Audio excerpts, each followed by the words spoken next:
2. 1, 2.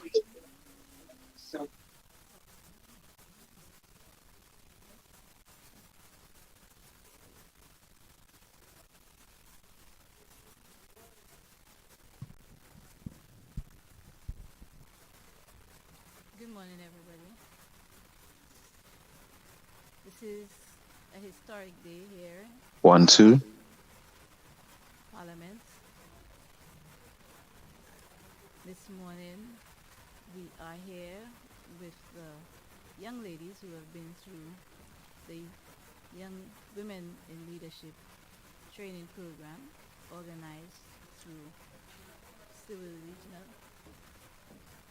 and Parliamericas.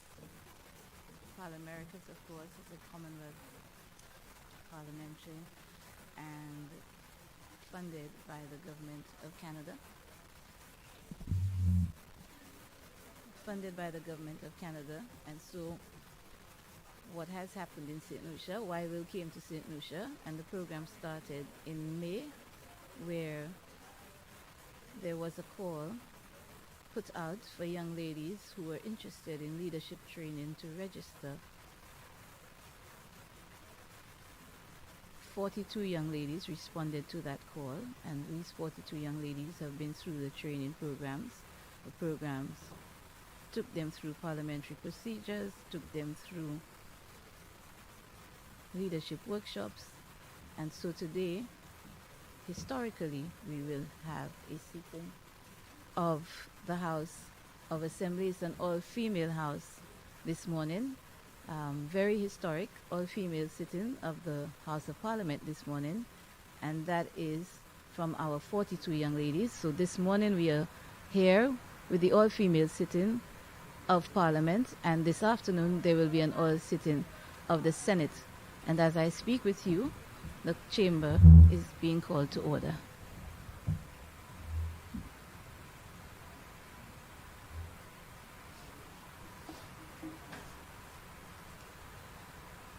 Let us pray. Heavenly Father, I want to thank you for bringing us all here today. Thank you for traveling mercies. Father, I pray that you bless this sitting so that all contributions made here today are done to the best of our abilities, and that all content throughout the debate is heard. This I pray in your Son's holy name. Amen.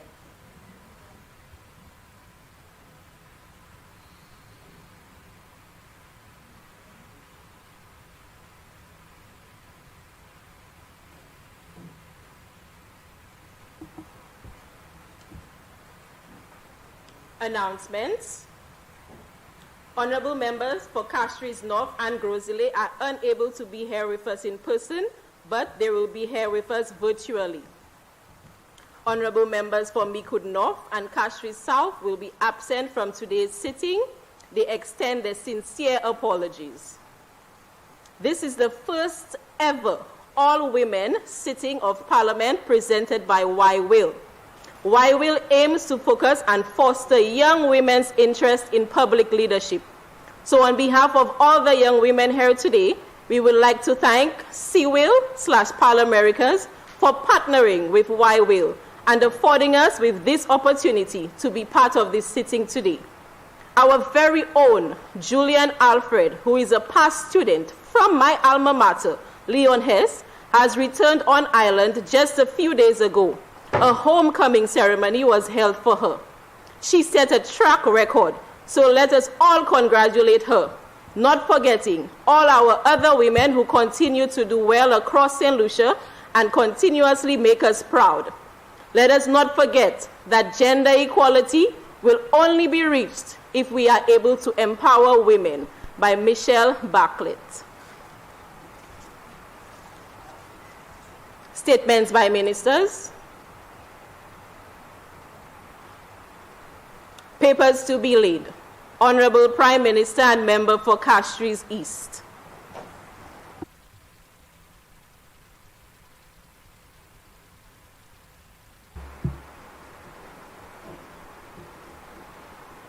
Madam Speaker, as Minister for Finance, Economic Development and the Youth Economy, I beg to move the motion standing in my name. whereas COVID-19 has generated devastating socio-economic impacts, including an exacerbation of economic insecurity, increased care work responsibilities, new challenges for businesses in adapting to consumer demands, and changing public health requirements, and the disruption of key economic drivers such as the service sector, all of which are realities that have differentiated and disproportionate effects for women and vulnerable groups.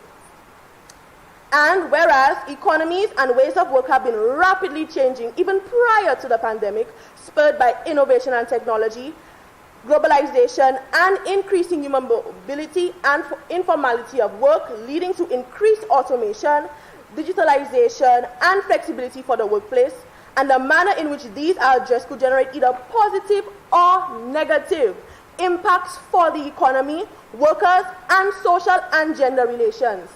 And whereas we as a country are actively engaged in economic recovery efforts to mitigate the effects of the pandemic and strengthen our resilience, which requires strategic consideration of opportunities to promote growth and diversification given economic and labor force trends. To support our workforce in building the necessary skills for the jobs of the future and to advance in the commitment made to sustainable development through our adoption of Agenda 2030. And whereas girls generally take up more of the educational opportunities available to them, and women make up nearly half of St. Lucia's labor force, play a pivotal role in crucial economic sectors, and are benefiting from greater access to business and skills development programs, and yet higher unemployment and poverty rates, gender wage disparities, and occupational segregation, and greater prevalence as primary caregivers indicate women's hindered ability to equitably participate in and benefit from the economy. And whereas enabling women's full and equal participation in the economy has positive implications for addressing poverty, correcting harmful gender norms, and supporting inclusive economic growth and sustainable development, in addition to reducing long-standing inequalities and vulnerabilities that have been exacerbated by the effects of the pandemic. And whereas economic policies and programs are not gender neutral in their impacts on our citizens, as people of different genders and backgrounds have unequal opportunities and access to resources, requiring the application of a gender lens in our efforts to address the needs of all members of our population. Be it resolved that this government develop an action plan to prioritize gender equality and women's economic empowerment in preparing for the changing economy. We focus attention on 3 key areas. 1, creating an enabling environment. Implement measures to promote balance in the care economy within the broader economy and redress unequal distributions of unpaid care work within households. Invest in needed infrastructure to foster growth of new and emerging industries and sectors, and facilitate workers' engagement in flexible forms of work, including internet access and other specialized technologies. 2, providing education. Develop programs to strengthen women's and girls' access to knowledge and training related to high demand and emerging fields, including STEM-related fields and those in the blue and green economies. Lead public awareness campaigns to challenge stereotypes around gender roles in the world of work. 3, increasing direct support. Provide access to needed financing, services, guidance, and other resources for women-owned businesses and enterprises in response to the unique challenges they face to ensure equal opportunity. B, create opportunities and incentives for women's employment in in-demand fields.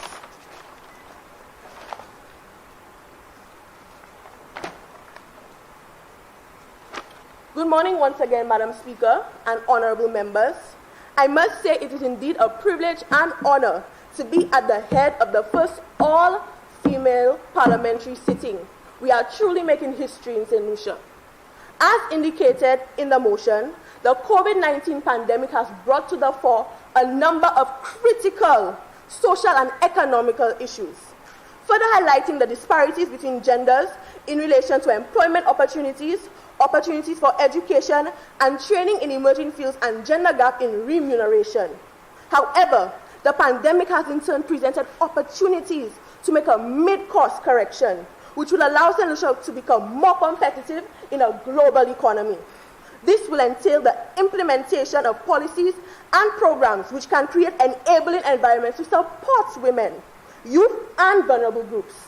To this purpose, it is essential that this government implements measures which will promote the balance in the care economy within the broader economy.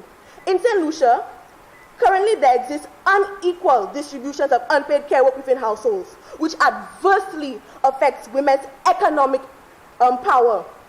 As stated in the report of the OECD Development Center, despite its importance for the well-being, unpaid care work is commonly left out of policy agendas. But this oversight leads to incorrect inferences, which in turn limits policy effectiveness across a range of socio-economic areas.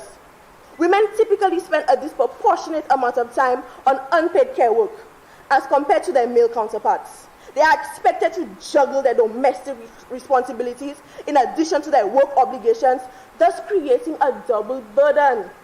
This translates into unequal opportunities to participate equitably in paid activities in certain fields. This, Madam Speaker, is an infringement of women's rights. Women in countries with high responsibilities for unpaid care work are likely to have lower levels of economic activity. This may result in occupational downgrading, where women choose employment below their skill level, accept poorer conditions, or insecure employment. Additionally, in instances where work care is paid for, pay is comparatively lower than other jobs with similar levels of qualifications. It must be recognized that based on the large percentage of single mothers, that this also disadvantages their dependents. To combat this, our government endeavors to provide greater access to child and elderly care. Care should not be considered only as a burden to women, but should be distributed between family and the state. This can be accomplished by including affordable daycare centers within government work complexes or within close proximity to the workplace. Incentives can also be offered to the private sector to provide such facilities. Currently, there is also the need to increase the provision of elderly care facilities provided by the state. This must be addressed in order to ensure that women are allowed the flexibility needed to avail themselves of lucrative employment opportunities. Our government will make this a priority. Another proposal is to redress this disparity, disparity lies in policies which mandate equal amounts of maternity and paternity leave. This will achieve two objectives: the provision of care support for the mother and the elimination of bias against hiring women based on the loss of income or loss of productivity perceived by employers. It is time we defeminize care work and eliminate gender norms. Creating an enabling environment may also be achieved through the provision of necessary infrastructure to foster growth in new and emerging industries and sectors. This will entail the facilitation of flexible forms of work and the provision of internet access and other specialized technologies. The pandemic has presented unique opportunities for countries who are disadvantaged through the absence of financial and physical resources. Please permit me to borrow words of a fellow Caribbean leader, Mia Motley of Barbados, Honorable Mia Motley, my apologies, of Barbados, as stated in her 2020 address to the World Bank. It is a time to pivot. Caribbean nations, including St. Lucia, need to embrace and build on the changes forced upon us through the pandemic. The pandemic has revealed that we should not limit ourselves to traditional occupations and traditional work environments. It is clear that workers can be productive outside the confines of a physical office. They can contribute their talents, efforts, and energies to their employers, or alternatively through their entrepreneurial efforts from remote locations. Recognizing this, the government vows to create opportunities for young persons, particularly women, to have flexibility in terms of their work environments. This may diminish or reduce barriers to women entering the world of work because they are bound by obligations in the home, as detailed earlier. We are in the era of the digital nomad, Madam Speaker. Opportunities to better ourselves professionally or creatively abound. Technology allows us to be constantly connected and communicating regardless of geographical boundaries. This era has created an environment that promotes innovation, which is extremely important for the youth and women. And I'm sure the question now arises, how do we build on this to ensure that young women are ready and equipped to avail themselves of these opportunities? Well, the answer lies in education. As indicated by the ILO, the pandemic has accelerated the digital transformation of economies and societies. The impact of the pandemic on the world of work has highlighted the importance of digital skills for almost everyone, including workers, learners, teachers, and trainers. These processes will require widening and upgrading the digital skill pools in society, improving access to digital infrastructure and connectivity, developing digital solutions, platforms and resources, and supporting social adaptation to this dynamic technological advancement. In the long term, technological change is likely to generate many jobs through its direct, indirect, and induced effects. In order to ensure young females are adequately prepared to be competitive in the global marketplace, it is critical that they are equipped with the skills of the 21st century. This will entail tailoring school curriculums to foster the 4 C's: communication, collaboration, critical thinking, and creativity. This inclusion of education and training in high-demand fields, including simulated fields, must be emphasized at all educational levels. Honourable Member for Castries East, you have 3 minutes to continue your presentation. Madam Speaker, I beg to move for the suspension of Standing Order 32.8 to allow the Honourable Member for Castries East 2 minutes to finish her contribution. Honourable members, the question is that the member for Castries East be given 2 minutes extra time. I now put the question. As many of that opinion say aye? Aye. As many of contrary opinion say no? I think the ayes have it. The ayes have it. Honourable member, you have been given an extra 2 minutes to conclude your presentation. Thank you, Madam Speaker. Another critical aspect of positioning young women for success in the world of work is the creation of new opportunities and dissolution of gender roles. As mentioned in the Beijing 25+ St. Lucia report of 2019, there is a need to provide alternative avenues for employment for students who are perceived as non-academic or less suited for traditional jobs fulfilled by women. Digitalization and globalization has created new avenues for females to have careers and to generate income. Women who do not fit into the ascribed gender roles are no longer to be left behind. Innovation breeds entrepreneurship, which creates opportunities for self-sufficiency, and to realize the full potential of this, women must be given the necessary skills to market themselves. We aim to provide access to technology-related training, to encourage job diversification in women, to ensure that women are not left out of the emerging industries. We recognize that the empowerment of women is about breaking structural barriers. Creating new opportunities requires investing in the necessary infrastructure to support the growth of new and emerging industries. This will be accomplished through the establishment of PPEs, collaborations between the private and public sector. An important part of my ministerial portfolio is the stimulation of the youth economy. Whilst it is recognized that any policy changes which positively impact women will filter down to the youth, but it is still necessary to address this vibrant and important demographic. As per the government statistical website, the overall unemployment rate for St. Lucia in 2020 was 21.7%. However, the youth unemployment rate at the time was 38.2%. It is a disturbingly high figure, as it is representative of the waste of opportunities to harness the talents, skills, and earning potential of the youth. It is also a cause of concern, as a high rate of unemployment in this sector of the population is closely linked to rising crime rates. This statistic is a clear indication that this government must formulate policies to foster the youth economy. This will be accomplished by implementing outreach and mentorship programs and by establishing partnerships with educational institutes and private and public sector organizations. Facilitating access to resources and training is also essential, particularly in the area of technology. This government will be implementing fiscal policies to stimulate the youth economy. This will include tax concessions to new businesses owned by youth to promote entrepreneurship. The government will also support monetary policies by encouraging banking institutions to provide affordable financing for youth entrepreneurs. The provision of loans and grants to young business owners through government-funded agencies is also included as part of our progressive policies.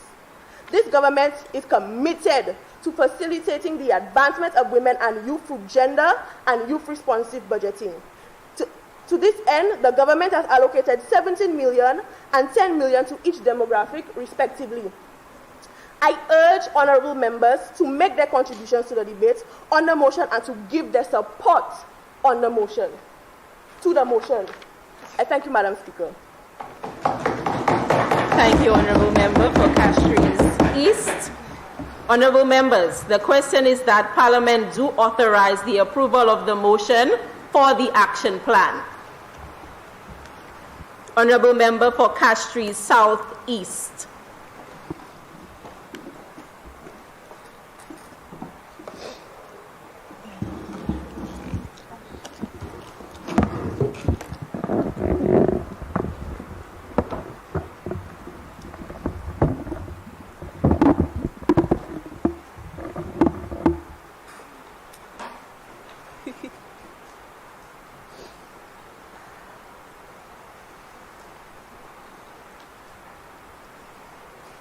Madam Speaker, this morning I stand with pride in support of the motion before us today.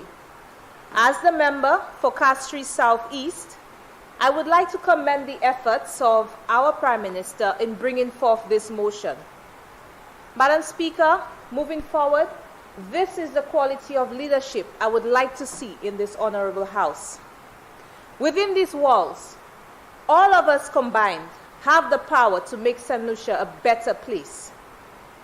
So now I have to ask, why do we place gender equality on the back burner? Equality is not about building a life that is better for women while ignoring the men. Equality is about creating a level playing field where human beings, regardless of their gender, sex, race, or nationality, can benefit from equal opportunities. This has never been about tipping the scales in favor of one gender. Madam Speaker, the solution is simple.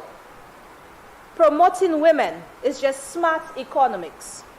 A recent research conducted by the McKinsey Global Institute finds that the annual global GDP can be increased by 26% in 2025 if women were to participate in the economy just as much as men. This translates to a whopping $28 trillion, which is the combined size of the economies of the United States and China. Madam Speaker, gender equality is not only the right thing to do, it is a smart thing to do. So, I ask, where do we start? We start with education.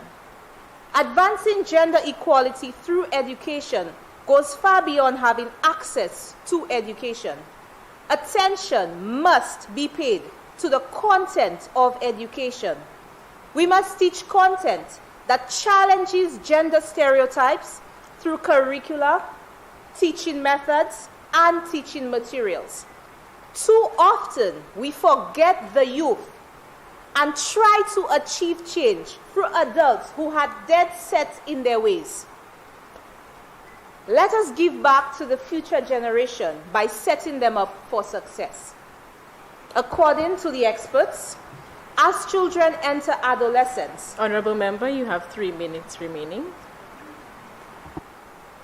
As children enter adolescence, they start taking note of the differences amongst themselves and their peers. During this stage, a teacher plays a very important role in constructing social expectations of gender roles. This, Madam Speaker, is the advantage point. We need to break those barriers at the stage where human beings are most impressionable. Madam Speaker, there is much work to be done. Despite the progress we have made over the years, more girls than boys still remain out of school. According to the UNESCO Institute for Statistics, 16 million girls will never set foot in a classroom, and women account for 2/3 of the 750 million adults without basic literacy skills. Why are we continuing to miss out on the economic benefits of empowering women? Do you know how difficult it is to get a 40-year-old man to abandon his beliefs? Madam Speaker, I believe that through quality education, women and girls have a better chance at a brighter future. Today, we stand on the precipice of a critical moment in history. Either we fail the future generation by continuing to ignore the relevance of gender equality in policy making, or together we turbocharge our efforts to close the gender gap. Thank you. Honourable Member for Babonneau.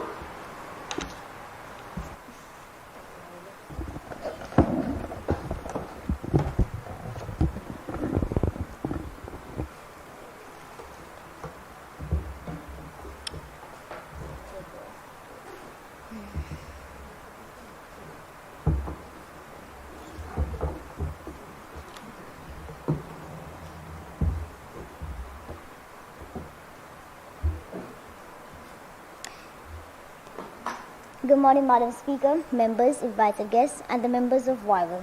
I'm honored to be a member of this Parliament sitting and taking part in WIWIL St. Lucia 2022. Thank you, Madam Speaker, for allowing me to debate. As the representative member for Babonneau, I endorse the motion because I believe women deserve a fair chance at everything life has to offer. Madam Speaker, empowering women is essential for the freedom and self-determination, for strengthening economies, breaking poverty cycles, and positive social development of families and communities.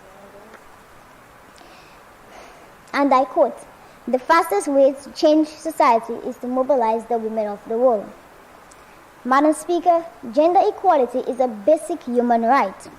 Article 2 of the Universal Declaration of Human Rights applies all rights and freedom equally to men and women, and prohibits discrimination on the basis of sex. These rights and freedom include the rights for health and education for all, as well as equal pay for equal work. Madam Speaker, why equal pay for equal work? With women accounting for the majority spending among consumers, increased spending power would allow that to pass the gain on to the economy, thereby boosting the economy altogether. Innovation and competitiveness within the workforce, as well as poverty reduction, are rewards for achieving equal pay for equal work. Madam Speaker, since the Beijing Conference in 1995, St. Lucia has improved but not enough. In the last century, women's participation in the labor force have increased sustainably. Sorry about that. In the last century, women's participation in the labor force has increased substantially, thereby lowering the gender gaps from 32% points in 1980 to 26% in 2008. Madam Speaker, what is the significance of closing gender gaps? The benefits of gender equality could clearly be seen from where I stand.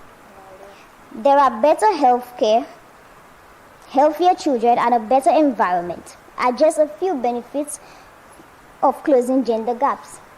Madam Speaker, fundamentally, gender equality is connected to the sustainable development and is vital to the realization of human rights for all. Honourable Member, you have 3 A minutes society left. in which men and women enjoy the same opportunities is the main goal of gender equality. We must acknowledge that where gender equality exists, it is women who are at a disadvantage in terms of decision making and access to resources. Madam Speaker, as a result, to promote gender equality, women empowerment is critical, focusing primarily on addressing power imbalances. This does not mean that men and women became the same rather that access to opportunities is not dependent or constrained by sex. Madam Speaker, achievements of gender equality signifies positive change for men and women.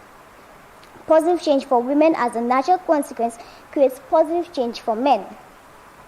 Madam Speaker, as Minister, there are steps that can be taken in a direction to positive change. Firstly, the adoption of policies to increase the number of women in the labor force, as well as women in leadership roles and administrative positions. In addition, endorsing and partnering with the UN's He4She program, encouraging men to work towards an equal world with women. He4She is the United Nations global solidarity movement for gender equality. It is a call for men and women and people of all genders to stand in solidarity with women. And I quote, "You educate a man, you educate a man. You educate a woman, you educate a nation." Madam Speaker, every great man came from a womb of a woman. He may have a sister, a wife, an aunt, or a daughter. Women take up many roles, including but not limited to homemakers, breadwinners, leaders. They are on both sides of the spectrum and everywhere in between. They are indispensable. And I quote, "To achieve gender equality, we need to mobilize not just parliaments but populations, not only civil society but all of society." Thank you, Madam Speaker. Honourable Member for Castries Central.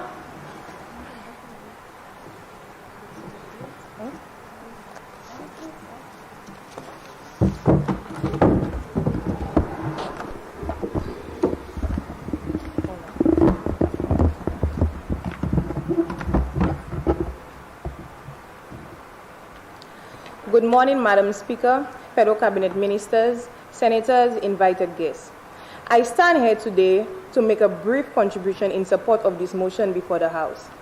This government intends to develop, fulfill, and execute an action plan in prioritizing gender equality and women's economic development. Investing in women's economic empowerment is one of the most powerful routes for women to achieve their potential and advance their rights. It sets a direct path towards gender equality, poverty eradication, and inclusive economic growth. Madam Speaker, the enabling environment is truly the starting point. Laws and regulations are built on norms. They are built on what we think should be. Throughout the developing world, women are severely disadvantaged in access to secure property rights for housing and entrepreneurial business purposes. This is true whether property is acquired through inheritance, death, divorce, or desertion, or through purchase of the formal or informal real estate market. The legal restrictions women face when accessing land and capital make it difficult for them to start businesses themselves, a strangling of female economic power. Lack of access to finance is one of the major barriers facing women, especially women entrepreneurs in marginalized communities across the world. When a woman wants to start or grow her own business, the odds of securing a business loan are heavily stacked against her.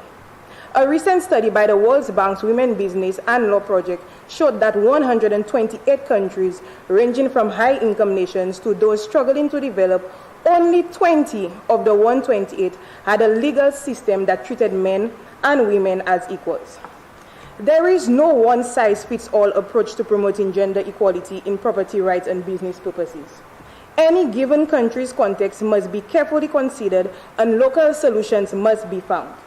This government seeks to remove barriers to female entrepreneurship, to promote inclusive financial services and trade increase, to direct support for entrepreneurship and private sector development. Improve property rights for women by first making gender an integral part, and ensure meaningful involvement by women in project working planning and implementation from the beginning and throughout all components. Honourable Member, you have 3 minutes left. Madam Speaker, I beg to move for the suspension of Standing Order 32.8 to allow the member for Castries Central to continue her presentation. Honourable Members, the question is that the member for Castries Central be given 2 minutes extra time. I now put the question. As many as of that opinion say aye. Aye. as many as of contrary opinion say no? I think the ayes have it. The ayes have it. Honorable Member, you have 2 minutes to conclude your presentation.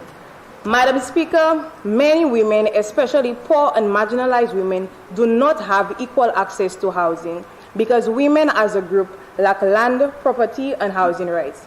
This is due to patriarchal cultural practices as well as unequal rights in legislative and policy frameworks. Housing projects can promote reforms of legal regimes around land and property acquisition and raise public awareness through education initiatives that can contribute to change cultural norms, which are additional ways women are often marginalized compared to men. Every person, that includes women, has the right to adequate housing. And adequate housing is not just a roof and 4 walls.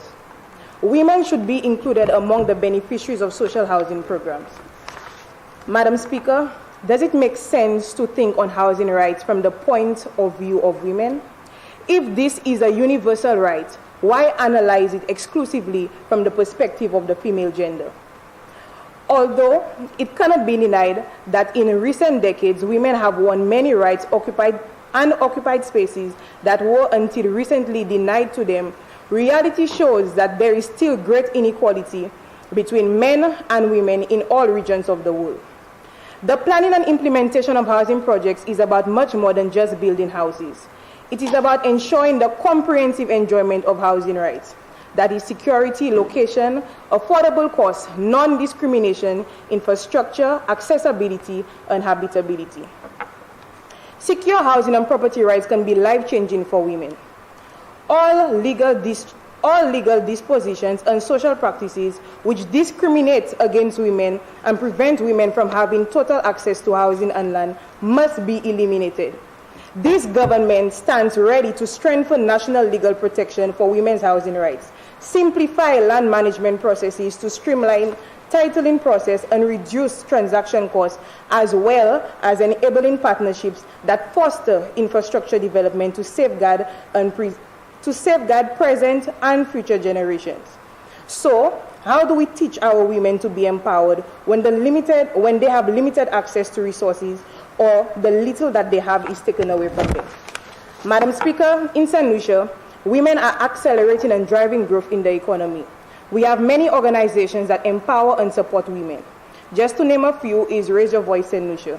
The organization's goal is to teach women and children about their legal rights and provide support to those suffering through domestic violence, rape, and other human rights violations. We also have the St. Lucia Social Development Fund, which implements community infrastructure and development projects as well as programs targeted to individual households. The Housing Assistance Program by SSDF provides assistance to the needy and indigent individuals who live in deplorable housing conditions, elderly, persons with disabilities, and households with young children, as well as households affected by natural disasters and fires. St. Lucia has a number of social safety net programs, which, if reconfigured, could address critical risks faced by the population. Although the elements of an appropriate safety net are present, there is a need to strengthen and rationalize programs to ensure that they better address priority vulnerabilities. The participation of organizations and groups of women must be ensured in all steps of the development of housing policies, programs and projects, as well as in the elaboration of new laws so that women's needs are taken into account. Actions will be developed to expand women's access to justice in the fight for housing, such as the promotion of educational activities and the provision of legal services free of charge or at least at an affordable cost. There is so much more to be done on this front, but through collaboration and the design of projects that address critical gender gaps, we can make substantial progress to foster more equitable societies and prosperous cities. Madam Speaker, all around the world, social organizations and mobilizations to claim rights has positively contributed to advances in legislations and in public policies in several areas. It is not different when it comes to women. However, many cultural customs and traditions prevent the advances conquered by women from actually being implemented. It is therefore essential for women to continue mobilizing to have an effect on the customs and traditions of their countries, aiming at eliminating cultural barriers and at transformation in everyday life of gender inequality. This government intends to take a radical stance to fulfill the 2040 agenda through its pledge to leave no one behind. This task, if done individually, is very hard. However, together, in groups, women have already shown themselves capable of promoting deep social transformations. The economic and social imperative for women's economic empowerment is clear. Greater gender equality boosts economic growth and leads to better development outcomes. It contributes to reducing income inequality and boosting economic diversification, and in turn supports economic resilience.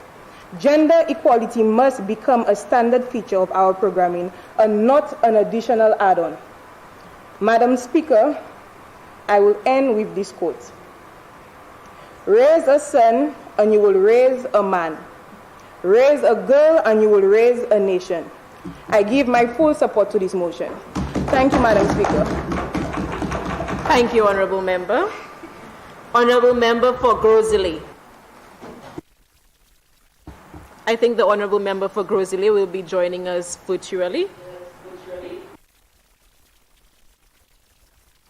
Thank you, Madam Speaker, for the opportunity to contribute. I stand here today in full support of this motion, which is long overdue. Madam Speaker, many of the people in our society are not educated on the challenges that both men and women face with the stereotypes on gender roles in the world of work. Madam Speaker, it is hard, especially for young girls and women who are trying to enter male-dominated fields. Why can't a woman be an electrician or a mechanical engineer? As a government, we need to help change the mindsets of our people and bring awareness to these issues. Firstly, Madam Speaker, we can create educational campaigns for both men and women to get them knowledgeable about the stereotypes around gender roles and also encourage them to enter different fields. Madam Speaker, through educating the public with the aim of tackling sexism in the workplace, we are helping the future generations by solving these issues now.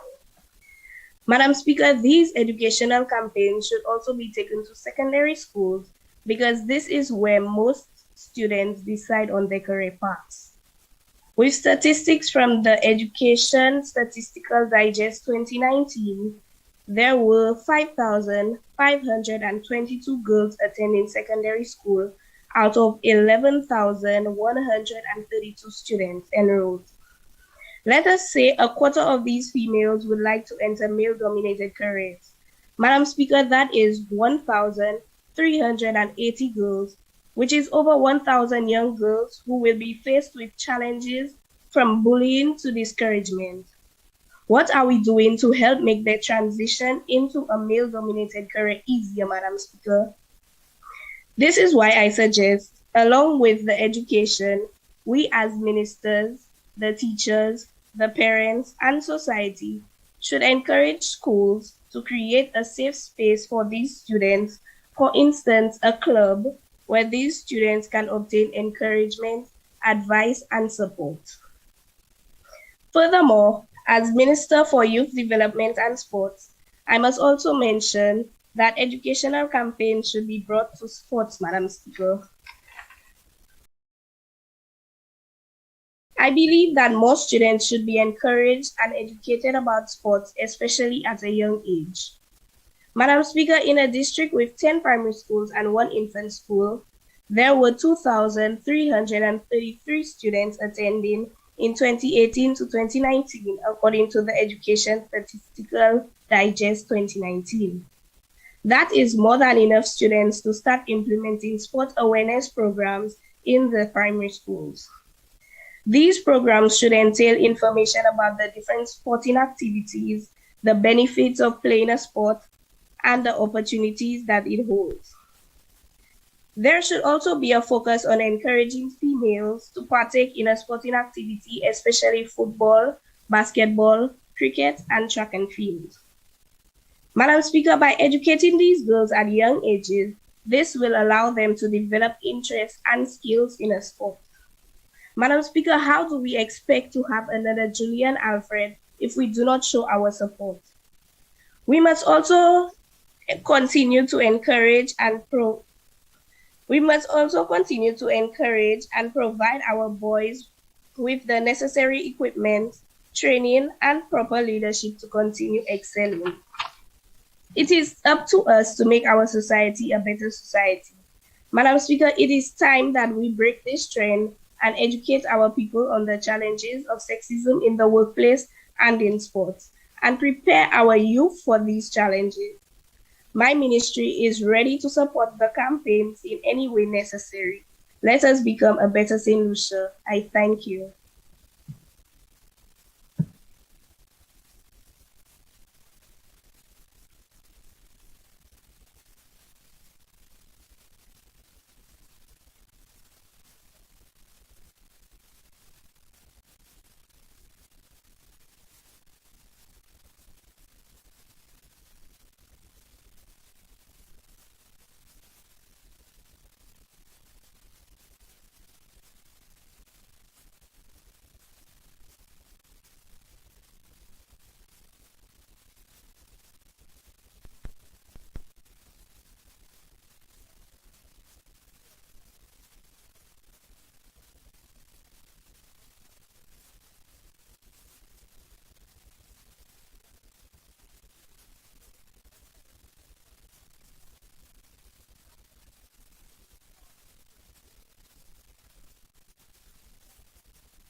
We're women. Society has successfully drilled into our children that skill, understanding, and knowledge has a gender. Emerging fields within the constantly changing and evolving technological world are dominated by men. Why? Because we were taught that only the men were responsible for the complicated jobs. Madam Speaker, the labeling theory of social behavior, which confirms that the behavior of human beings is significantly influenced by the way other members of society label them, states that girls are more likely to choose creative and caregiving subjects, whereas boys are more likely to choose the technical subjects. Why are our daughters limited from reaching their fullest potential? Along with restricting barriers within the educational system, many of our young women, especially those who may be considered disadvantaged due to mental and physical disabilities, cannot afford the luxury of finance or time and end up being shackled with care responsibilities. That deceitfully innocent educational segregation can be easy to miss, but like a disease, spreads and expands into societal occupational segregation. The people of Dennery North are ready for a new era, and my ministry is ready to work with haste. As such, programs that can create a sustainable environment that will continue to evolve with technology in the future must be prioritized to develop enhanced education and career opportunities for our girls too, especially those at risk. Madam Speaker, these programs can be found in the STEM fields, such as Faces of Development, targeting financially challenged children within our community. My apologies. Where both boys and girls receive equal access and encouragement in STEM-related education. This is an opportunity to further guaranteeing internships and scholarships for our young women pursuing careers in STEM. We can build on foundations of educational skill building and entrepreneurship training into adolescent years. So all sons and daughters of St. Lucia can be awarded these privileges with no one neglected. However, where is the mental and emotional support? Madam Speaker, this motion forges a shoulder for our girls to lean on. There is an idea in the pipeline, Madam Speaker, of a non-profit organization called Big Sister's Shoulder, also known as Go Zipol Zese. Sorry, my apologies. Zipol Go Zese. In which women of role model stature in society can provide emotional, mental, and financial support, as well as transformational leadership training to young women on their educational journeys into adulthood. These young women with brilliant ideas and solutions for our economy will have every chance to make their mark. Honourable Member, you have 3 minutes left to conclude your presentation. Madam Speaker, I beg to move the Standing Order 42A to be suspended to allow the Honourable Member of Denry North an additional 2 minutes. Honourable members, the question is that member for Denry North be given 2 minutes extra time to conclude her presentation. I now put the question. As many of that opinion say aye. Aye. As many as of contrary opinion say no. I think the ayes have it. The ayes have it. Honourable member, you now have 2 minutes to conclude your presentation. Madam Speaker, an article by the UN 2010 Development Co-op Forum has proven that investing in girls' education and women-owned businesses and enterprises has a catalytic impact on the economy. My colleagues concur with me that our women need financial agency with an infusion of diverse initiatives that develop their mental and hands-on capabilities. In this season of action, Madam Speaker, the most effective financial system must provide significant data so that the cracks in the walls can be identified and investments directed to the right people in the right environment at the right time.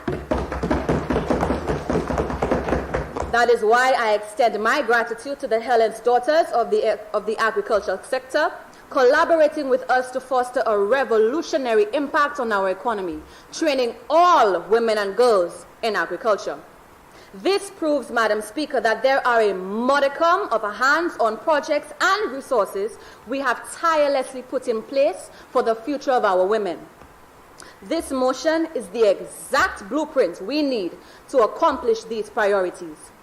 The only way to effectively improve our approach to educating and providing innovative ways of direct support is to change our mindsets, attitudes, and vocabulary towards our women from daughter, you can only do this, maybe keep it small, to daughter, dream big, because you can do it all.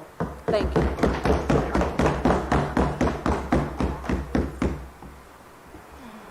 Honourable member for Vieux-Fort North.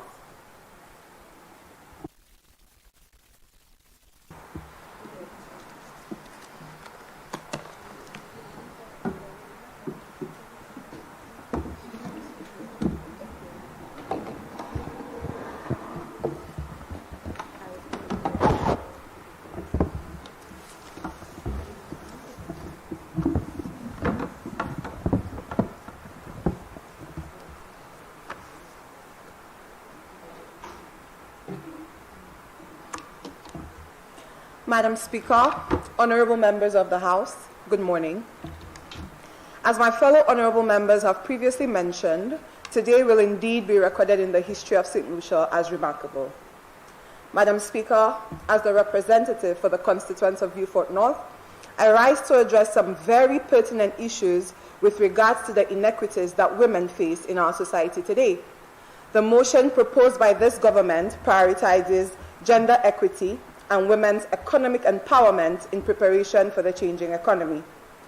Madam Speaker, in the past, certain careers, especially in STEM-related fields, have traditionally been male-dominated, creating unfavorable environments that make it very difficult for women to succeed. Madam Speaker, allow me to bring it to your knowledge that here in St. Lucia, over 80% of the total workforce in healthcare are women. However, can you believe that less than 50% of the medical doctors in St. Lucia are female? This is evidence of the occupational segregation which exists in St. Lucia, creating barriers to women in the healthcare field. Madam Speaker, since the advent of the COVID-19 pandemic in 2020, there have been a plethora of adverse negative shocks to frontline workers. This has especially affected women, as evidenced by the research carried out by the UN Women Caribbean. This research showed, and I quote, that 1/3 of frontline workers saw no positive effects of the pandemic on their lives. They also complained about their employer's failure to provide some of the most basic services or supplies that had been promised, such as transportation to limit their use of public buses, training, psychosocial support, and groceries. End of quote. Madam Speaker, in the same regard, this ministry has acknowledged the continuous emigration of many of our nurses to other countries due to the lack of available support. the ministry is currently planning a strategy with the Sir Arthur Lewis College to facilitate the education and training of young people, especially our young women who have developed an interest in the field of nursing. With an unemployment rate of over 29% in women over the age of 60, according to the statistics provided by the Central Statistical Office, Madam Speaker, this ministry recognizes the challenge in affordability of healthcare services for such women in St. Lucia. Therefore, an active consultation has begun to review and modify the elderly care policy in order to reduce the cost of access to healthcare for the elderly, especially women. Madam Speaker, as a professional in the healthcare field myself, and as a result of my first-hand experience with these particular challenges that women face, the motion presented by this government is very meaningful to me. Honourable Member, you have 3 minutes left to conclude your presentation. Thank you, Madam Speaker.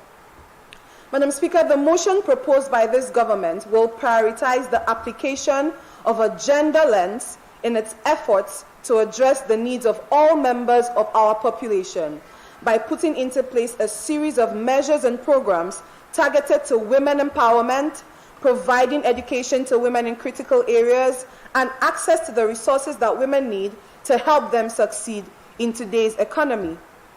Madam Speaker, I encourage my honourable colleagues in this House to demonstrate their concern for the health and well-being of women in St. Lucia by supporting this motion. Thank you.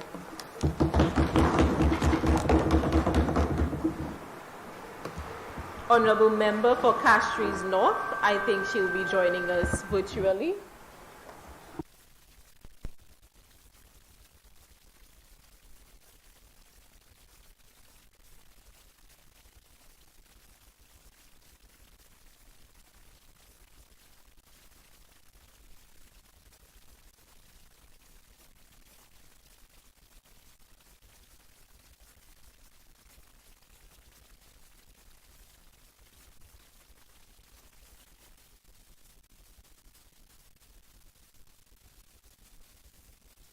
Women, especially mothers, wear many hats.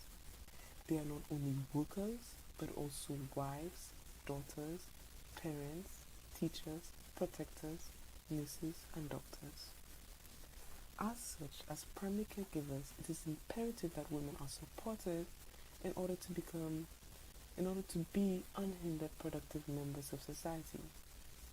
But just how can we ensure this? Legislation needs to be implemented. In the same way that we are granted sick leave when we are ill, mothers should be able to be granted sick leave when their children are sick and need to be taken care of, because the mothers have to miss out on work to take care of their children. This should allow women to continue to get paid by both their employer and the National Insurance Corporation. I also believe this legislation should be applied to men as well, in order to allow both mothers and fathers to share responsibility. We can also look towards the creation of programs which provide assistance to mothers with sick children as well as their aged parents. This will have twofold benefits, because it will also create employment in the healthcare sector, which currently in St. Lucia is being dominated by women. Finally, women can be supported by way of after-school programs, which will bridge the time gap between the end of the school day and the end of the weekday. With regards to investing in much-needed infrastructure, we can look towards the construction of 24-hour computer labs with internet access and free online courses. This will allow women to have a self-paced means of education. Furthermore, these courses should be geared towards educating our women to allow them to become Food and agriculture 2011 report of the UN Food and Agriculture Organization states that if women were given access to the same resources as men, yields could increase by 20 to 40%, and total agricultural output can increase by 2.5 to 4%, leading up to 150 million people out of hunger. Madam Speaker, I stand before you today as the member for January South and the Minister for Agriculture, Fisheries, for Security and Development to advocate the necessity of an action plan that prioritizes gender equity, equality, and women's economic empowerment in preparation for the changing economy. Over the last 5 years, Madam Speaker, we have worked in partnership with other organizations and developed the SAGE program and the Smart Agriculture Crop Production Program to fill skills gaps hampering climate change mitigation efforts, crop production techniques, and entrepreneurial approach to agriculture to prepare our youth to gain skills to access the jobs in the green economy of the Caribbean region. Is it sufficient just to provide these programs, Madam Speaker? No. For these programs to be successful, we need to provide financial support to persons who are interested in these opportunities. How can they confidently take a step onto such a dimly lit path? We must instill faith in our people that after finishing these programs, they will be provided with the resources they need to flourish as agribusiness entrepreneurs and achieve financial security for their families. Women have long played an essential role in the agriculture of St. Lucia. Even though two-thirds of our women are small business owners, males have more access to financial markets such as grants and loans than women. Women are impacted by the social and economic consequences of the COVID-19 pandemic, including job loss and lower personal income. We must all work together to bring about the essential reforms to empower women and girls, such as launching awareness campaigns to educate our women about the land ownership rights and responsibilities. On the Helen's Daughter's website, Madam Speaker, can you imagine it was said that 95% of our vegetables are imported, including produce that can easily be grown in St. Lucia, such as lettuce, tomatoes, and peppers. There is a massive market for local produce, but factors such as risk mitigation frequently come up. In 2018, the agriculture industry accounted for 10% of St. Lucia's workforce, and the tourism sector accounted for 30%. Although the tourism industry uses millions of dollars yearly for the millions of dollars worth of fruits and vegetables yearly, a majority of the fruits and vegetables used are imported. This is because local farmers are missing updated farm operations, certain networking skills, and business and marketing skills needed to connect with the hotel industry. Honorable Member, you have 3 minutes remaining. Thank you, Madam Speaker. And keeping up with the supplies needed. By empowering women in agriculture, the industry can expand, strengthen, and connect better with the tourism sector. If we Thank you, Madam Speaker, for the opportunity. 10-year vision for the agricultural sector under the National Adoption Planning process, we need both the men and women of our country. For our human resources to be fruitful, we must not only fight for gender equity by providing custom tools that identify and address inequality, but we must fight for gender justice by fixing the system to offer equal access to both custom tools and opportunities. Madam Speaker, I can see the significant changes this motion would bring about, and I see no other option but to push for a plan that prioritizes gender equality and economic empowerment of our women. I thank you.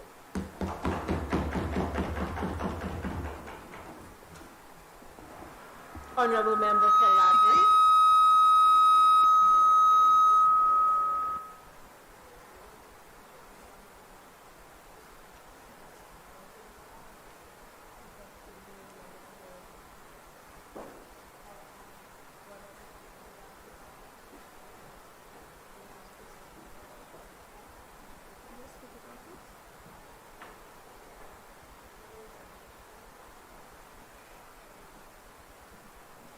pleasant good morning to everyone. Madam Speaker, it is an honor for me to be here today. I rise in support of this motion before us. Did you know that women account for less than 1/3 of self-employed workers in the Caribbean region?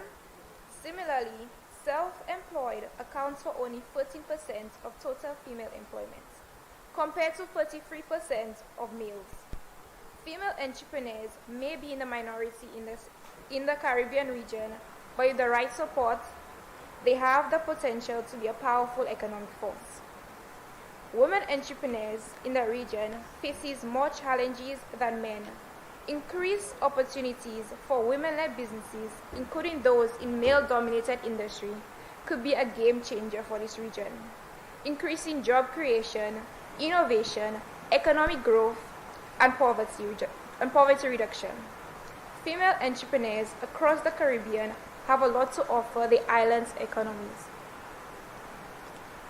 but they often struggle to reach their full potential due to the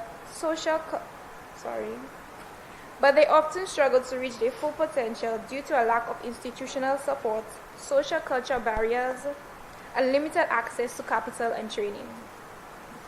Madam Speaker, to begin, the growth and success of women businesses is one of the most significant changes in this business world today. There is no denying that women are a growing market force. However, many businesswomen do not have access to commercial credits. According to research, small business owned by women received only 16% of traditional small business loans. It was also discovered that female applicants are more likely to be rejected or have stringent terms than males. Capital is a critical factor in business success. Therefore, female entrepreneurs require more capital in order for them to have the same chance of success than men. Our government can evaluate and implement the necessary action plan, which includes grants, fee reduction, cash transfer, and flexible term loans. Another topic to consider is the education of women in technology. COVID-19 has clearly demonstrated the significance of adapting the new era of working and of adopting new ways of working and conducting business. Women entrepreneurs require assistance in order to thrive in this new era. Madam Speaker, I believe that the motion before us will have a significant impact on the female entrepreneurs in my constituency and will help us achieve the objectives, and for that reason, I am in full support. Thank you.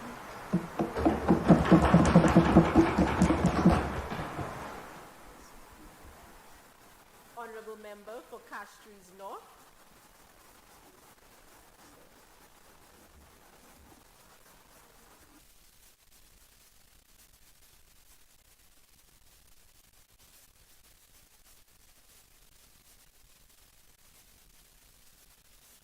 Madam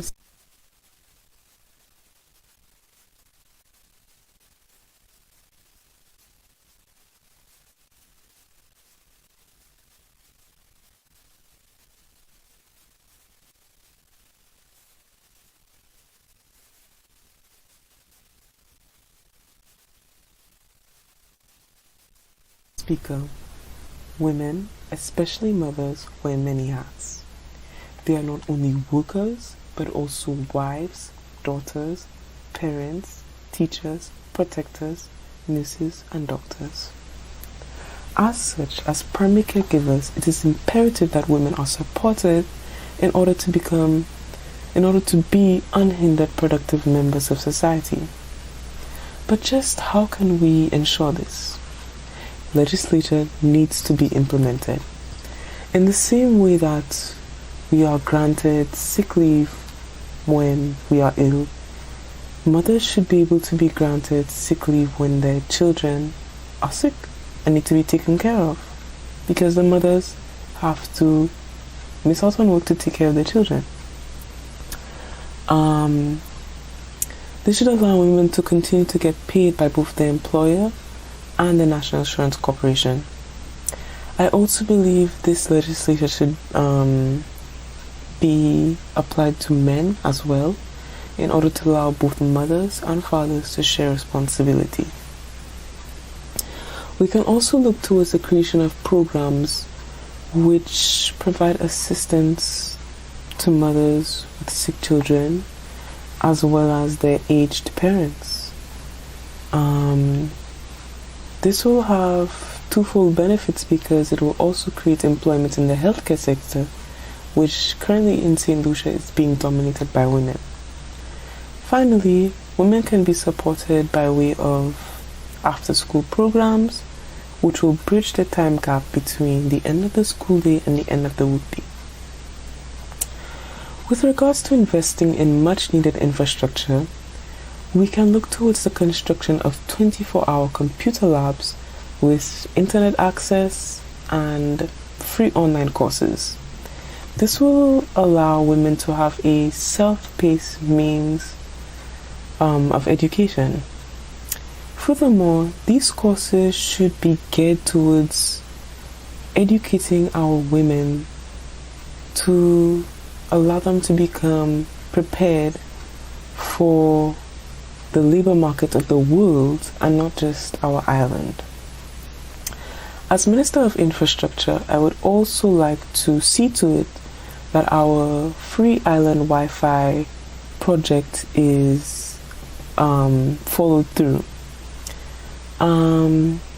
This will allow our people to have access to the internet at any location on island, and by extension, access to more global opportunities.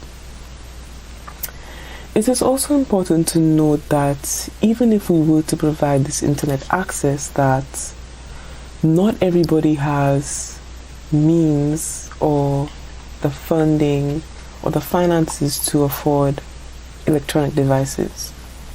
As such, we can look towards the creation of tech libraries where one can loan an electronic device, a tablet, a computer, much in the same way that someone can loan a book from a library.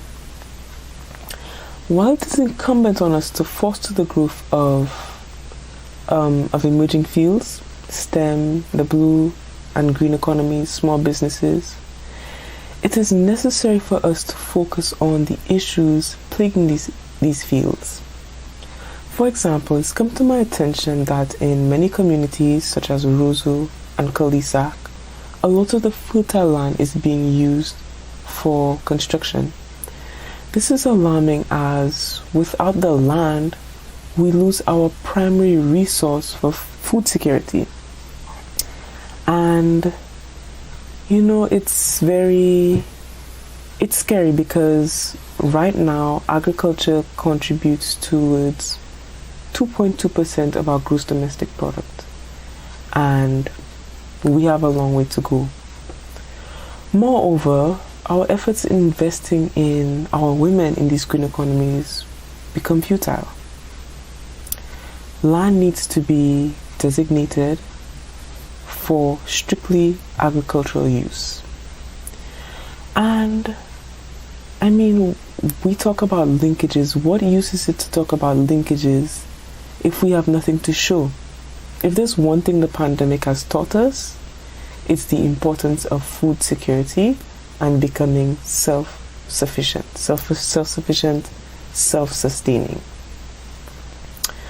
Currently, the region supplies less than 25% of its food needs. We have a long way to go, and as such, it is important. It is urgent that we create a land use policy to protect our fertile lands. Madam Speaker, I thank you.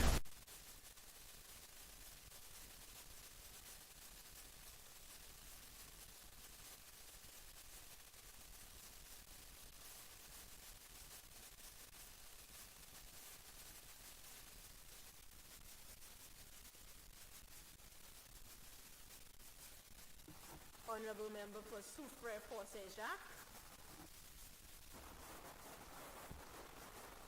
Thank you, Madam Speaker. Today, it is my privilege to voice my support to the motion brought forward by this government.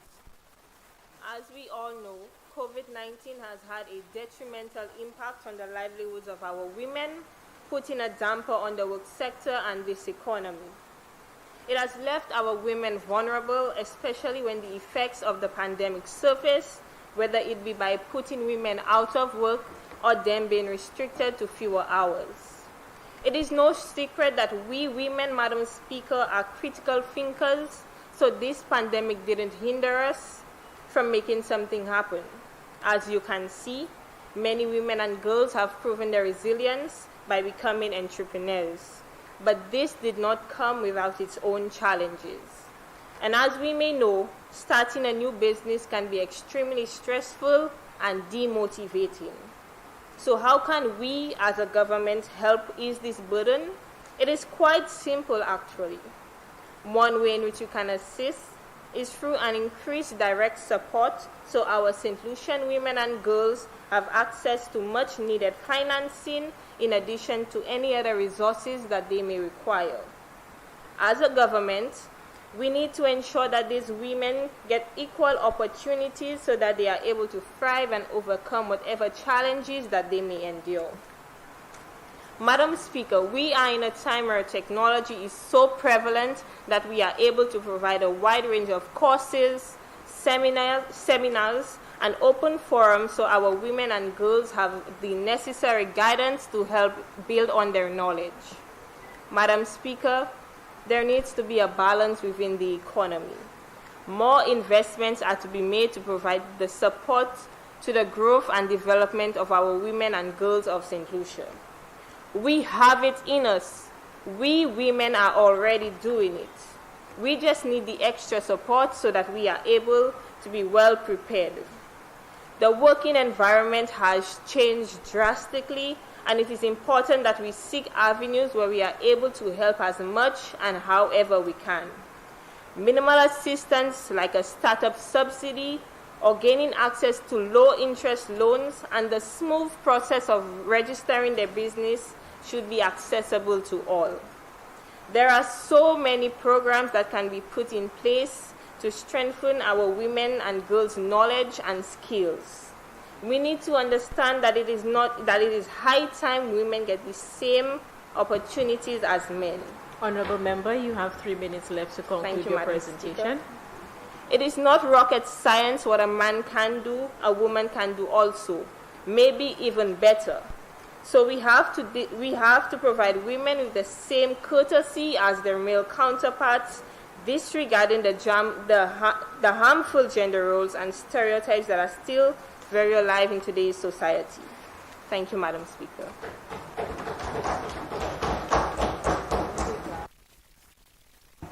Honorable Member for Ancillary Canneries.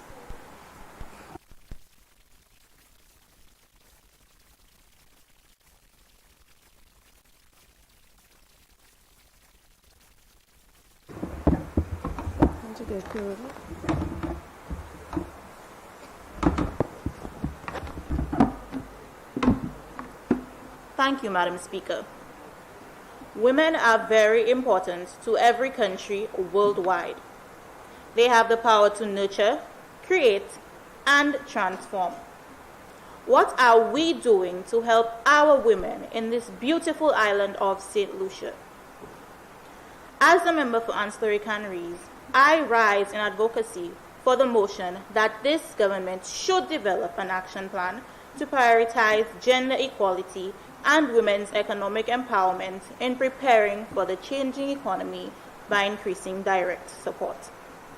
Madam Speaker, the St. Lucian COVID-19 heat report showed that the male labor force is dominating the female labor force when it comes to employment rates. Based on the national census, Madam Speaker, in ancillary canneries alone for the year of 2020, there was an unemployment rate of approximately 10%, with over 5% being female. That's over half of the total unemployment rate in this constituency being female. Madam Speaker, this should not be the case. We should aim to have equal employment statistics when it comes to gender. We should aim for gender equality in the workforce so that jobs should be open to both men and women in order to even out the gaps that currently exist. This could be possible by providing a limited number of full and partial scholarships annually to the young women of St. Lucia to allow them the opportunities to get certified or to get degrees with the aim of gaining employment. I propose that this government partners with the Sir Arthur Lewis Community College, the University of the West Indies, and Monroe College to make providing scholarships possible for our young women, specifically in the fields of science, technology, engineering, mathematics, and agriculture, where it is known that women are underrepresented. This government could also offer educational grants to the young women, Madam Speaker, to make it easier for them to complete courses, because it is well known that funding is a limitation for our students, especially now since we are living in a pandemic. Honourable Member, you have 3 minutes left to conclude your presentation. Madam Speaker, I beg to move for the suspension of Standing Order 328 to allow the Honourable Member of Ancillary Canneries 1 minute to finish her contribution. Honourable members, the question is that the member for Ancillary Canneries be given 1 minute extra time. I now put the question. As many as of that opinion say aye. Aye. As many as of a contrary opinion say no. I think the ayes have it. The ayes have it. Honourable member, you have an extra 1 minute. Thank you, Madam Speaker. In Trinidad and Tobago, Madam Speaker, there is the GATE program, which provides financial assistance to its citizens who are pursuing approved programs at public and private tertiary level institutions, whether local or regional, and it is funded by their government, Madam Speaker. By providing scholarships and funding to our young women, we will be allowing them the opportunities to increase their marketability. Madam Speaker, direct support could also be increased by providing and tailoring business training programs towards women to offer training. This could be done by partnering with local businesses to provide internships for our young women. It is known that many businesses are asking for experience in order to give jobs. But how does one gain experience without having a job first? This government could also team up with agencies like NRDF and NSDC in order to provide training for our young people, Madam Speaker. We could also offer resources and support to female business owners to help them with growing and sustaining their businesses. Entrepreneurial training workshops should also be offered to teach women the skills needed to operate their very own businesses.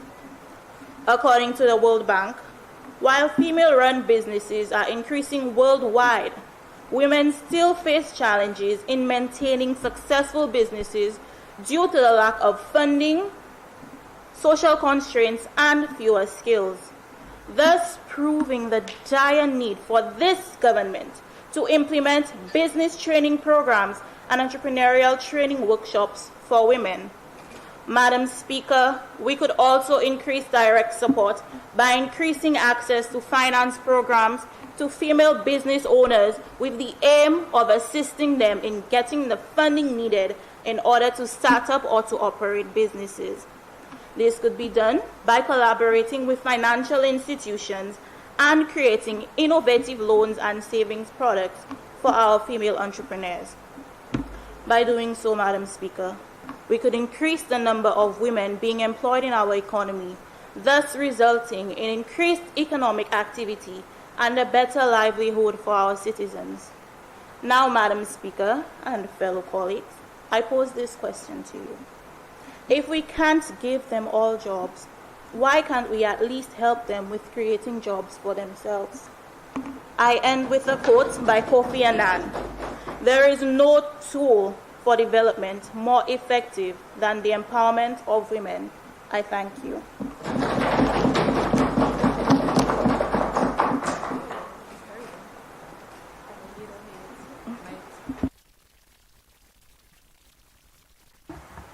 Honorable Member for Beaufort South.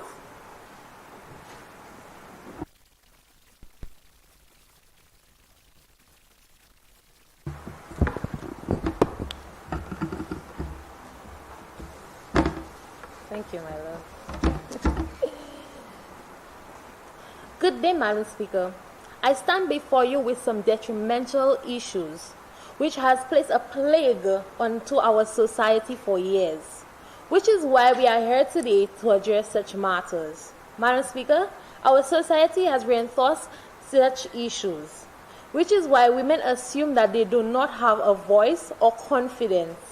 It has also indicated that women do not have the ability to think and make decisions on their own, while men are generally portrayed as having agency, characteristics such as competence, achievement, orientation, inclination to take charge, autonomy, and rationality. Whereas women are associated with communal characteristics such as concern for others, affiliation tendencies, and emotional sensitivity. Madam Speaker, these characteristics are not only different, but these characteristics help women see things at a different perspective. Madam Speaker, for years as a child growing up in my community and constituency, I have heard that women are supposed to be seen and not heard. Where is that unlawful?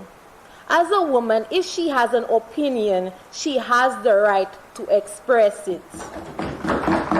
Madam Speaker, in our household, parents divide chores where ladies are supposed to do specific tasks like washing and cleaning, whereas guys have the opportunity to go to the farm and etc.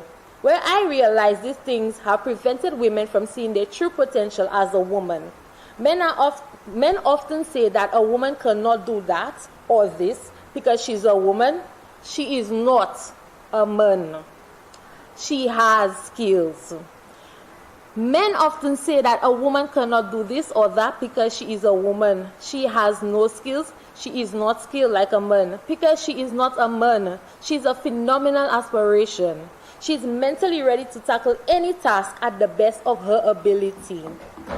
Madam Speaker, the lack of women in male-dominated and high-paying institutions such as science, technology, engineering, and mathematics is often cited as a critical factor behind a gender gap. Even though girls perform as well as boys in math and science and professional standardized tests at schools, fewer women consider as professional career in these fields. Women seem to face different hurdles that have little to do with their ability. Gender stereotypes are one of them. Madam Speaker, ask yourself, how often do we support our women and girls, especially in school activities like football? And how often do we recognize Lovan Spencer, one of Seneca's best high jumpers? How often do we praise these women for their wonderful contribution to our society? Madam Speaker, the Prime Minister and Minister of Finance, Economic Development and Youth Economy, Honorable Philippe Jean-Pierre, deliver remarks at a regional launch Honorable on Member, May... you have 3 minutes remaining to conclude your presentation. Madam Speaker, I beg to move for the suspension of Standing Order 42.8 to allow the Honourable Member of Beaufort South 1 minute to finish her contribution. Honourable members, the question is that Honourable Member for Beaufort South be given an extra 1 minute to conclude her presentation. I now put the question. As many as of that opinion say aye. Aye. As many as of a contrary opinion say no. I think the ayes have it. The ayes have it. Honourable Member, you have an extra 1 minute to conclude your presentation. I thank you. Philippe Jean-Pierre, regional launch on May 16th, 2022, and he quotes, "The fact that we need to build back with inclusion of the word equal signifies those equalities existed before we needed to rebuild. This project was conceptualized and designed with a new approach to ensure that the weakness was past intervention are taken into account. It also addresses the pressure social protection needed to marginalize women in 4 organization countries in aftermath of COVID-19 pandemic." Madam Speaker, as a member of Young Women in Leadership, it is my privilege to stand before you today in support of the motion before Honorable House. I look forward to many benefits it can bring to my constituency, Vieux-Fort South. I thank you, Madam Speaker. Honorable Member for Choiseul Saltipus. Honorable Member for Micoud South.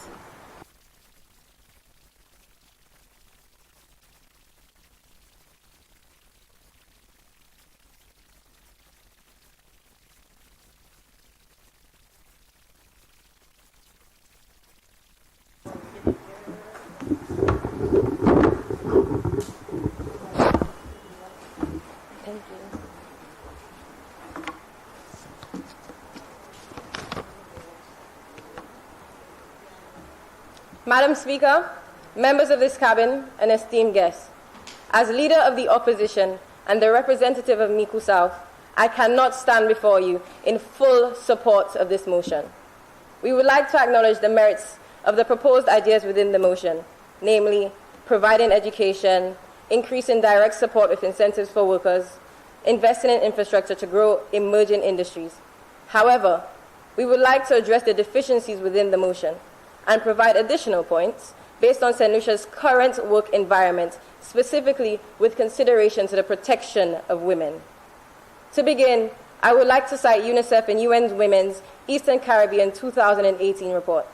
In St. Lucia, more women attain secondary school education compared to their male counterparts. We have seen groups such as the Caribbean Development Group and the Basic Needs Trust Fund invest in construction training for St. Lucian women. Groups such as the Equity Fund and the Canadian government, have provided financial support to female-led organizations. The government has spoken to us about the green and blue economy that they are hell-bent on getting women involved in because they are male-dominated. But what of playing to our strengths as St. Lucians and supporting the orange economy, an underserved economy that is based on arts and culture? The government has failed and will continue to misinform you on the priorities of this motion. As opposition, our issue is not only with educating women and providing skills and getting women in these positions, but with protecting those who are already there and those who are to come. If we look at St. Lucia's GDP, 65% of that is based on tourism. Women predominate the service sector. The International Labour Organization cites that violence at work is ubiquitous in the domestic work sector, the very sector that the government has spoken to us about, but has failed to mention these statistics. Nonetheless, violence is not only found in the care sector. A global study by the IPU shows that female parliamentarians cite that sexual harassment is commonplace within the work environment. It is very clear that no matter how supposedly high or low level the industry is, women are at harm. Sexual harassment in the workplace is an issue that directly affects the economic growth of our women. If they do not feel safe, they cannot earn, they cannot work. The definition of sexual harassment is as such: unwelcome sexual advances, requests for sexual favors, and other verbal or physical harassments of the sexual nature. However, harassment can also include offensive remarks about a person's sex. Thankfully, St. Lucia is one in 5 English-speaking Caribbean countries with laws against sexual harassment in the workplace. But the reality of women feeling comfortable to report these issues is very slim. I have spoken to women of my constituency, and I can tell you all today that there are women suffering in silence, whether because of fear of not being believed or for fear of losing their jobs, and an array of reasons. Eliminating sexual harassment requires both legal and cultural change. We may look forward to a number of solutions. Firstly, we may look forward to building alliances of trade unions that represent vulnerable workers, such as those in the domestic sector and even in tourism. We can look to broaden education and socialization of gender equality concepts necessary to cultural change. We can start in schools. Finally, we can look to providing remedies that are anti-colonial in their nature. Honourable Member, you have 3 minutes left to conclude your presentation. Thank you. Madam Speaker, I beg to move for the suspension of Standing Order 32.8 to allow the honourable member from Makewood South an additional 2 minutes to complete her presentation. Honourable members, the question is that the honourable member from Makewood South be given 2 minutes extra time to conclude her presentation. I now put the question. As many as of that opinion say aye. Aye. As many as of contrary opinion say no. I think the ayes have it. The ayes have it. Honourable member, you have 2 minutes to conclude your 2 extra minutes to conclude your presentation. Thank you very much. We may look to providing remedies that are anti-colonial in their nature, that do not only perpetuate narratives of victim and perpetrator, but have a justice system that supports both parties in an equitable manner. Those who are harmed are to be supported, and those who harm are to be rehabilitated so that this behavior stops. I present to you all a question today. How can you be in full support of this motion when the government has failed to look at the safety of women already in the workplace and those they are attempting to place in positions of employment? I pose to you all another question. Why do women always have to be resistant, whether that be to state violence or to the patriarchy that is economically violent? When looking at the economic empowerment of women in Miku South and of this land, why are women spending a minimum of $50 a month more compared to men on sanitary products? I'm sure that you have all walked into Macy's and seen the shocking $23 price tag attached to a packet of sanitary products. And if you have never noticed this, please understand your privilege. For a single-parent household with only one menstruating person, at least 2 packets of pads are required every month. We can all do the math on what that may look like in a year. St. Lucia continues to add VAT on sanitary products, yet there are VAT exemptions for certain items such as medical services, educational services, and certain food items such as rice, flour, and chicken, staple items. So what is the issue with removing VAT on sanitary products? Are they not staple items too? Let us look to our Caribbean age mates such as the Bahamas and Jamaica that have supported women's economic growth by removing VAT on sanitary products. If the government is serious about Clause 3B in this motion that speaks to the direct support with incentives for workers, put free sanitary products in work bathrooms. Get rid of the VAT on these products so that we are on a more equitable playing field to those who do not menstruate. Look to providing motions that speak on sustainable period products and how we may provide jobs in that realm. The opposition would be more than happy to reconvene and provide suggestions on how that may socially and economically empower our St. Lucian women. I thank you all for your time. And as we are in the St. Lucian Parliament, it is only right that I leave you all with this. Le nous protecter femmes, nous ka sauver la vie tout moun. Which means, when we protect women, we save everybody's lives. Thank you.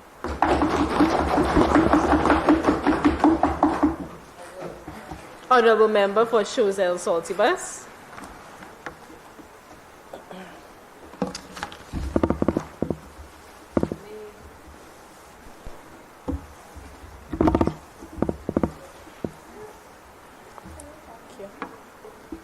Madam Speaker, honourable members, good morning.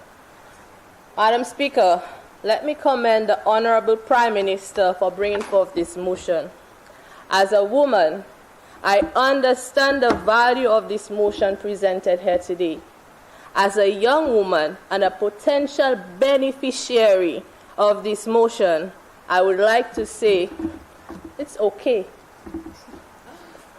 While we all must agree there is no such thing as perfection, there are deficiencies that I have noted within this motion, which makes me recommend that the proposed agendas under the motion be revisited and tailored to reflect the realistic socio-economic circumstances of St. Lucian women today.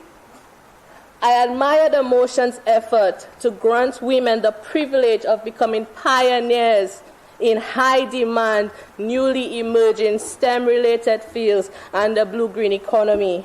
However, I strongly believe that it creates a tunnel vision for opportunities which will help create economic relief to women in rural communities.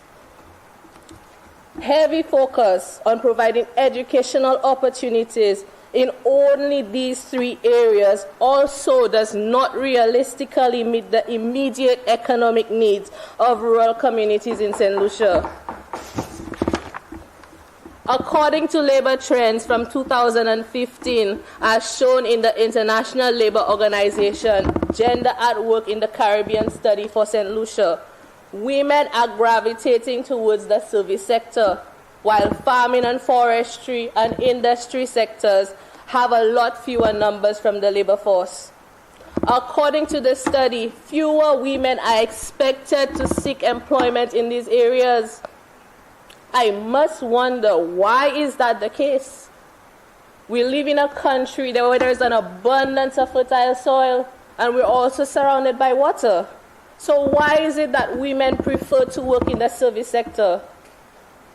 I believe this is so because enough focus is not being placed on educating women on the economic possibilities that farming and industry has to offer.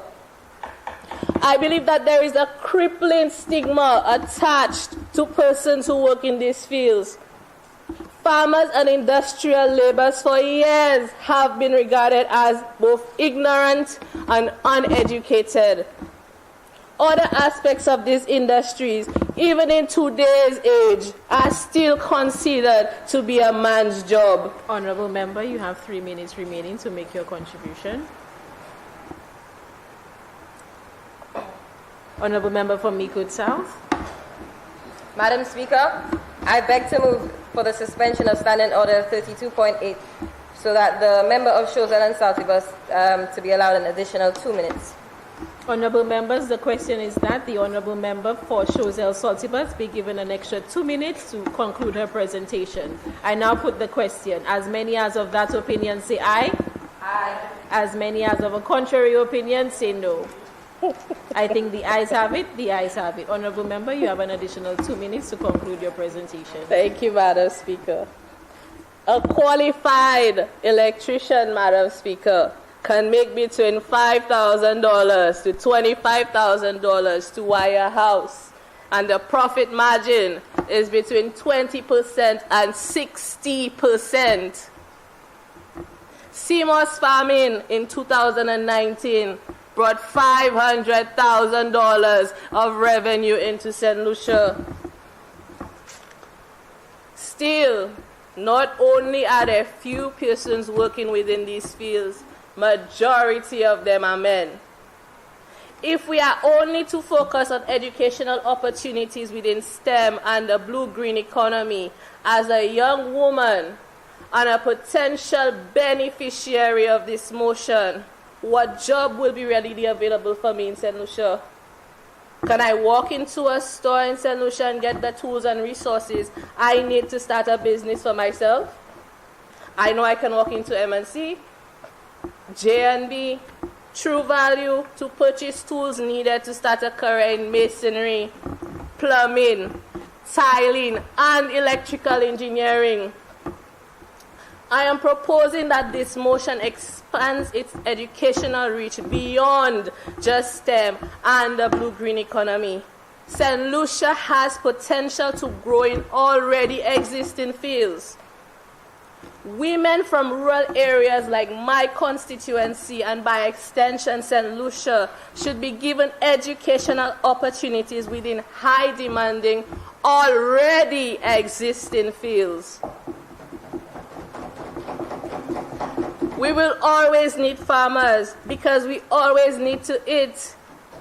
And with the rising cost of imported foods, we need our farmers more than ever. And like Honourable Member for Dennery South said, 95% of our vegetables are being imported. So if that's not opportunities for our women, then what is? Women need to be shown that agriculture extends beyond just back-breaking hard labor in the hot sun. Agriculture is a science, not slave work. There's agro-processing, soil science, agriculture engineering. All of these are fields that are needed here in St. Lucia to make agriculture competitive.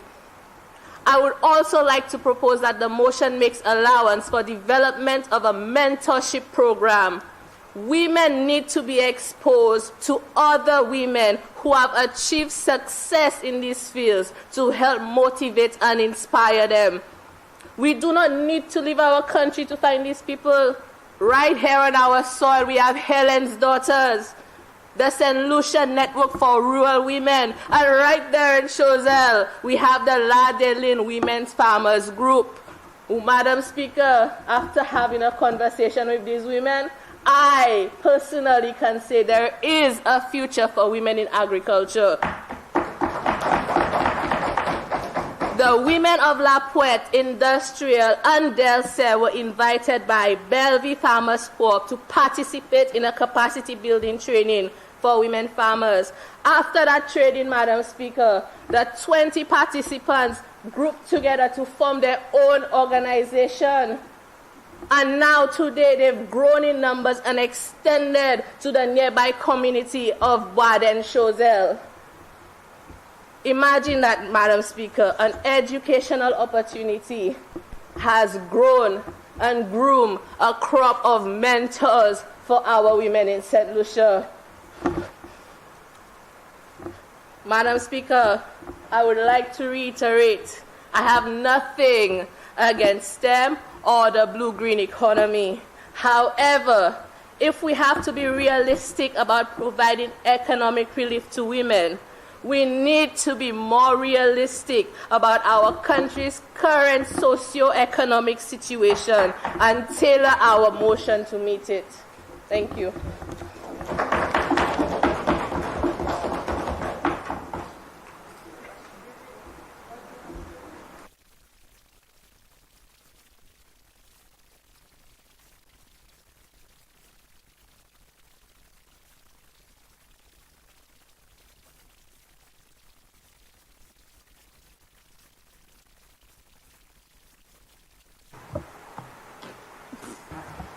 Honorable Prime Minister and member for Castries East.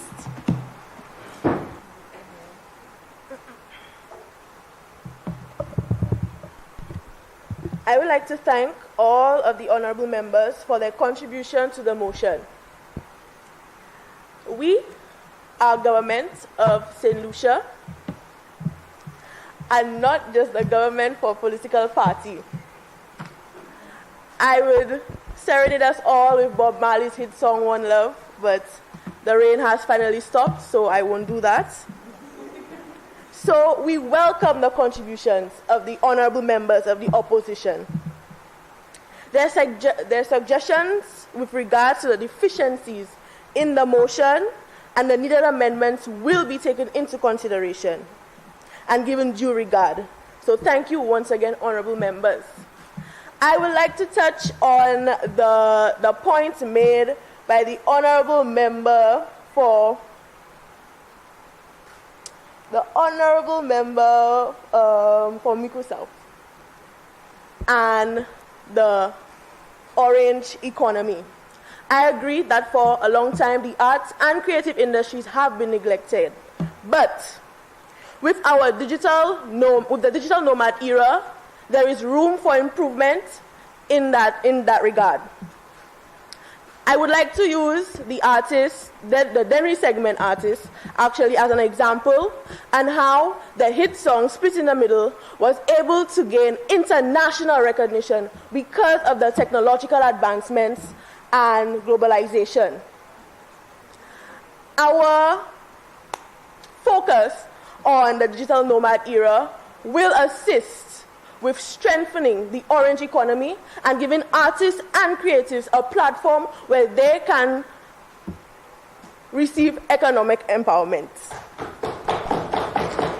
Thank you. I would also like to make a note of the opposition's point about sanitary napkins and other feminine products and I'm sorry, one moment please. I need a while to gather my thoughts. We have a plan to implement fiscal policies which will result in equitable distribution of the tax burden. We plan on, our policies are about walking the fine line between taxing the top revenue earners at a higher rate and in the same instance not discouraging entrepreneurship and profitability. I agree that it is time we support our women and resolve this issue. I would also like to make note that we are a government who is inclusive, and we want to provide the opportunity for all women to have the same opportunities to expand their education, which is why earlier I made the note of tailoring our curricula, our school curriculum to facilitate this. So things like the agricultural sector, primary sectors will not be left behind when paving the way for economic and educational empowerment. This will be taken into consideration, and we will not leave these women behind.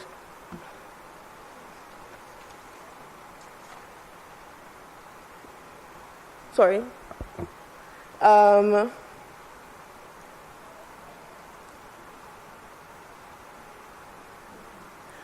To make note of the honorable opposition's, I'm so sorry, I'm really buttering right now.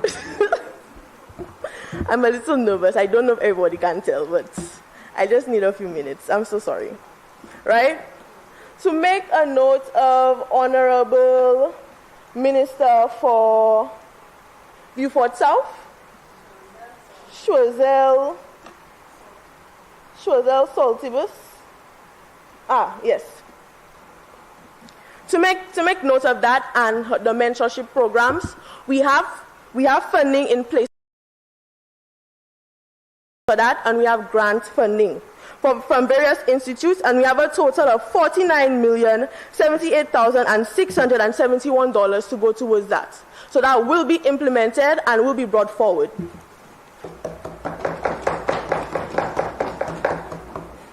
We will also find funding, and it's being sourced through domestic financing, and we will tackle the issue of treasury bonds, treasury bills, notes valued at $230,116,983. We plan on reduction in taxes. A reduction in VAT could be used to stimulate the economy, the economic activity. This will result in a higher tax revenue as persons will be spending more as the goods become more affordable to the average citizen. Example, sanitary napkins. I would also like to rebut the point that Honorable Minister for Mikud South made about sexual harassment in the workplace. This is something we take very serious, and as stated before, we will be taking that into consideration. However, the digital nomad era and the flexibility of workplaces can help with resolving that issue. We have women who will be working from safe environments, like at home, where they will be put at a less likelihood for risk. It is also important that the motion does in fact address this. When we have more women in leadership positions, we have a less likelihood of sexual harassment in the workplace. It is time we have women at the table, so no longer must we be backed in a corner or have to be backed in a corner or, as our Honorable Minister said, be quiet.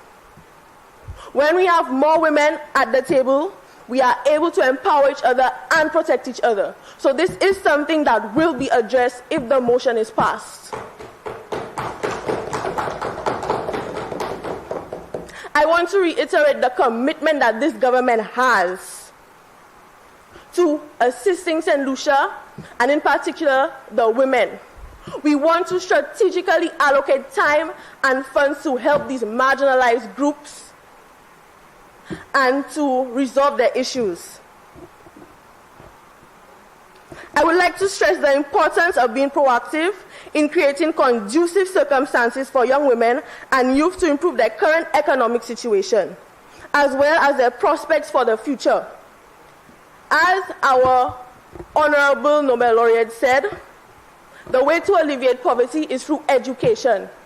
Education is where we start, and with education, we are investing in the future. We are investing in our women. And as you all said before, investing in a woman is investing in a nation. When we begin to educate them, we have seats at tables where decisions are being made, and like I said, we can protect one another. We can understand each other's needs and build towards a better St. Lucia that is inclusive for all and beneficial for all.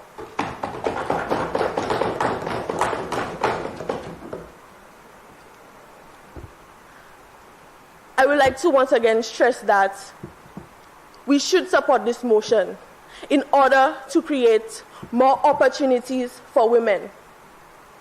Yes, we will not forget the agriculture or primary sectors. However, we must put special funds into new and emerging sectors. So, honorable members, once again, I urge you to support this motion, which will benefit St. Lucia as a whole. We are not a government for a party, but a government for St. Lucia. Let us work together to create a brighter future for women and for all.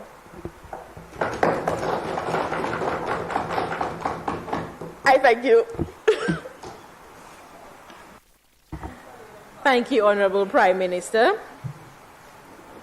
Honorable members, be it resolved that this government develop an action plan to prioritize gender equality and women's economic empowerment in preparing for the changing economy, with focused attention on 3 key areas. 1, creating an enabling environment. A, implement measures to promote balance in the care economy within the broader economy and redress unequal distributions of unpaid care work within households. B, invest in needed infrastructure to foster the growth of new and emerging industries and sectors and facilitate workers' engagement in flexible forms of work, including internet access and other specialized technologies.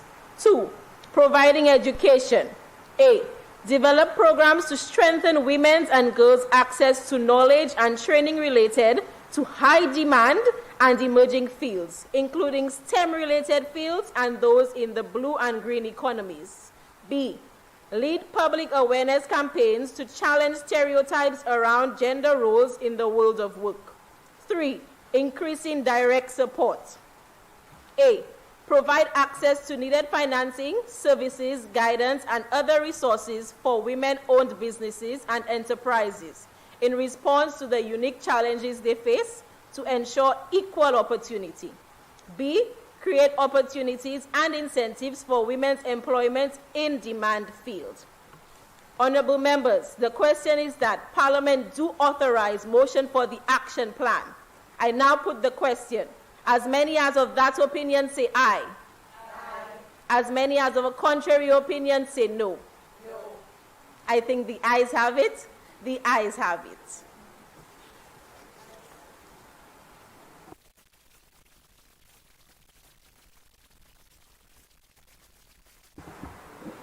Honorable Member for Beaufort North. Madam Speaker, I'd like to move for the adjournment of the House. Honorable members, the question is that the House be adjourned, sign a die. As many as of that opinion say aye. Aye. As many as of a contrary opinion say no. I think the ayes have it. The ayes have it. Sitting adjourned. All right.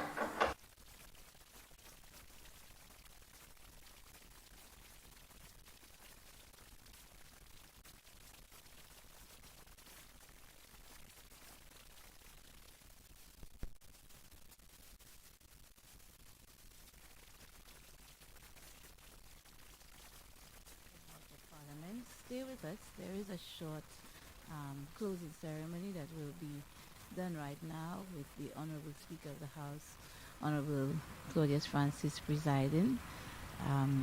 Again, this has been a historical moment for those of you following online. What happened today was the seating. Could you please leave the last 5 minutes from the people who have the figure on Facebook? Please remove the last 5 minutes of the debate. Thank you very much.